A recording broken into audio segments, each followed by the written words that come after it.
Barbara Stewart. Thank you, Mr Speaker.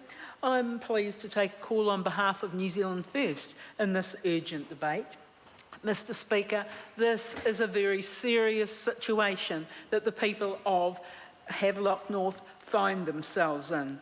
In fact, it is actually a disgrace. We rely on drinking water. We rely on the water to be pure and not to make people sick.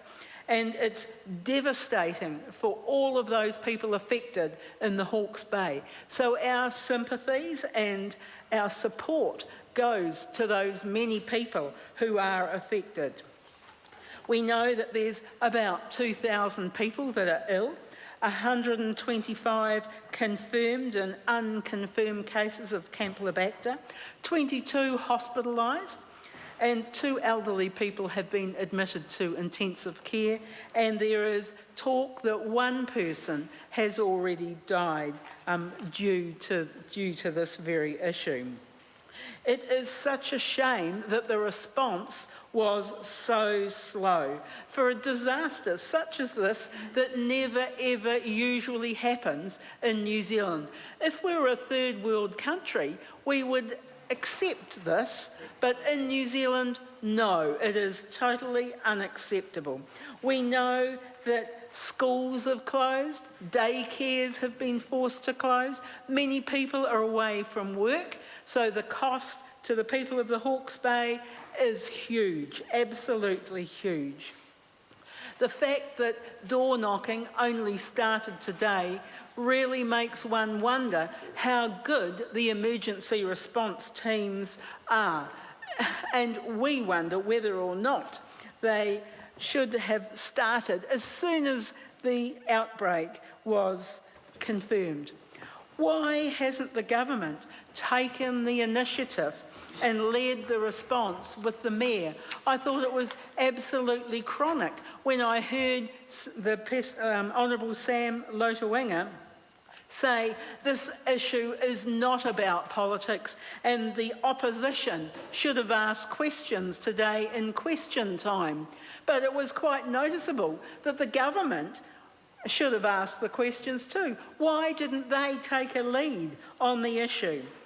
When we look at this aquifer that's 20 metres below the surface that is contaminated, one wonders, how has this ever been allowed to occur?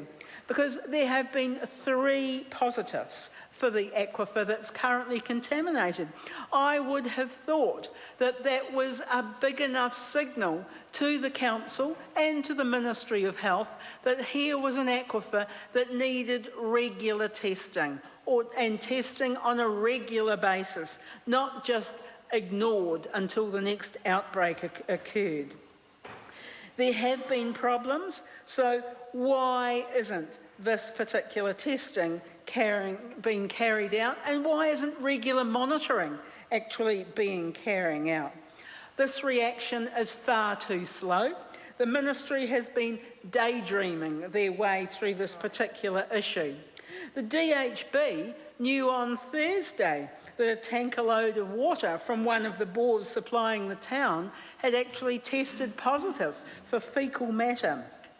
So the community should have been warned right at this time. It's unfortunate and devastating for the community that they weren't warned about this gastro outbreak until Friday evening. Yet they've known since last Thursday.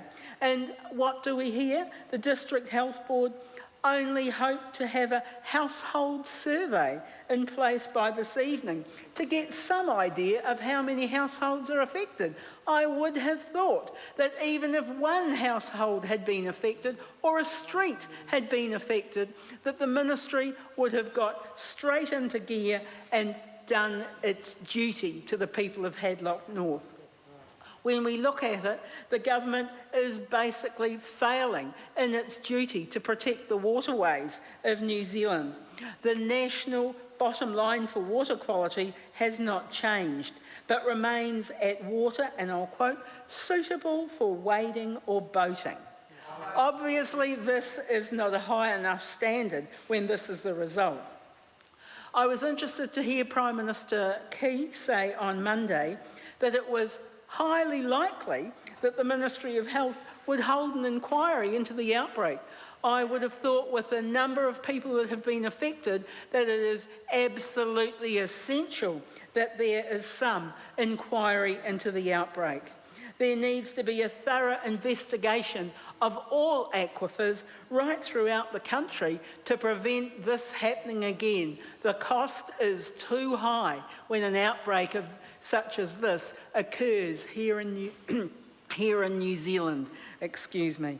So where is the water testing? When is the water testing actually going to be monitored on a regular basis? The standards aren't high enough, it needs to be regular, and we will be waiting to see this actually happening. Thank you. Mr. Speaker. The Honourable Craig Foss. It's been a rough few days in Havelock North.